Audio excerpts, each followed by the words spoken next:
Alright, starting off first here with a 1954 silver Franklin half-dollar coin. Of course, these coins are 90% silver. Now, this coin here has what is called the Bugs Bunny teeth. Here's a closer image of it. You know, it can take place on other dated Franklin half-dollars as well. It's basically just die clash marks from the eagle's wing on the reverse of the coin. That kind of made it look like fangs coming out on the obverse here on Franklin's mouth. So that is the Bugs Bunny example. Now this does have a clip as well. You can see that on the rim of the coin as we zoom in there. Now it is graded by Tiffanys at a mint state 65. But this coin did end up selling for around $90 at auction with it being the Bugs Bunny and the clip, adding that extra value to it. So 90 bucks for that coin. Now here is another clip, a large clip taking place here on the 1954 half-dollar coin. Graded by Tiffanys at an AU50, this coin sold for over $125. Not too bad. Here is a 1954 D mint mark. Now this coin sold for over $4,000. Now just because you have a 1954 half-dollar does not mean it's going to sell for $4,000. All depends on the grade, which is the condition of the coin. This coin is graded at a mint state 67 with full bell lines. So here's an example of what full bell lines is. It's a designation that a coin grading company will give your Franklin half-dollar coins. It's on the reverse of the coin. This is also the D mint mark. So if you're not familiar with where the mint mark is on these coins, it's going to be at the top of the bell underneath the E and states. This coin is graded at a mint state 67 by NGC. Like I said, that's where the value is at, and that's why the coin sold for $4,000. Now, if you compare that to a 1954 D mint mark, same date, same mint mark, same case with the full bell lines. However, it's graded at a mint state 64 instead of a mint state 67. This coin only sold for around $35 at auction.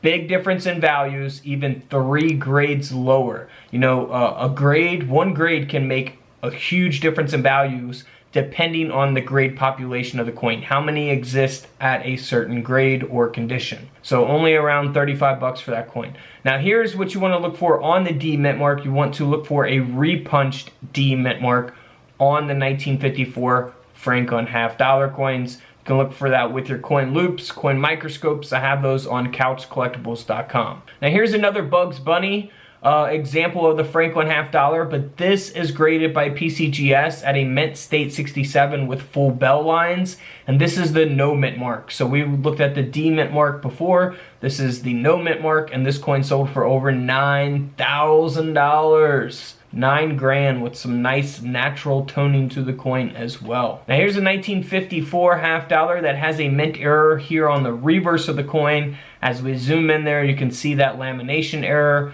Now the coin is graded by NGC at a mint state 64 with full bell lines as well. And this coin sold for around $85 at auction. Speaking of lamination errors, we have a lamination here on the obverse of this Franklin half-dollar. Actually, these sold in a lot of coins.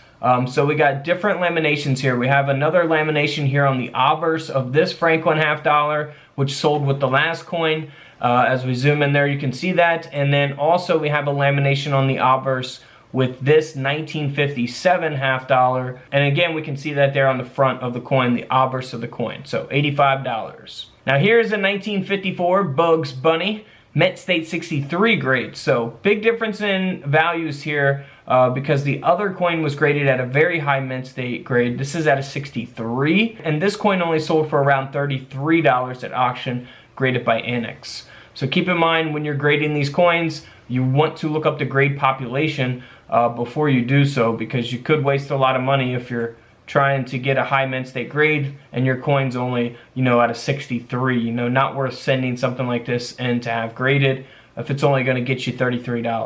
Now here's a 1954 where the Franklin half-dollar design was struck onto a silver 25-cent planchet, so a quarter planchet as opposed to a half-dollar planchet. This coin sold for over $1,900, and of course we see the design of the half-dollar being cut off as a result of the mint error. Here's a 1954 proof half-dollar. Now almost a perfect grade here, proof 69 cameo. 70 is the best grade you can get. and this coin ended up selling for over $5,000. Of course, the proof coins will have that shiny mirror-like finish, unlike the regular business strike. Now here's a 1954 S mint mark. So we have the no mint mark, D mint mark, and S mint mark. You'll see that S mint mark again above the bell there. This coin sold for over $7,000 because of its grade, graded at a mint state 67 with full bell lines by PCGS. Now if you compare it to a 1954 S that's graded at a mint state 64 with full bell lines, this coin only sold for $60. There's probably a lot of these that have been graded at a 64, but not many at a 67. That's what makes the big difference in values there. So feel free to check out my other coin videos where I show you modern coins you can look for in your pocket change or from the bank that can be worth way more than their face values. And don't forget to subscribe in the middle. Feel free to check out those videos to the left of me. And until tomorrow, I'll see you guys in the comment section below. This is Couch Collectibles, and this is where I disappear.